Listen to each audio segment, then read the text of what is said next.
من ترابك، من مائك، من جبالك، من هوائك، من أريافك، من مدنك، من كل شجر وحجر يسكن أرضك يا مغرب.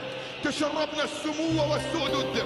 ألا تنشدون كل صباح إخوتي هيا للعلا سعيا؟ ألم تغنوا في ليالي الأنس؟ عمرك شفت السباع خايف كيف خلاع؟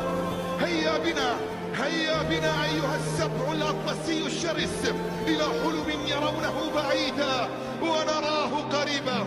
أراه وأنا أقف على جبال الأطلس براية حمراء، أقف فأرى الشك في لشبونة وأرى اليقين في الرباط وفي كازا. أنزل البحر فأعبر المضيق ليخبرهم تلك جارتكم وجارتنا، فاسألوها عن اليوم واسألوها عن الأمس واسألوها كيف إننا لا ننثني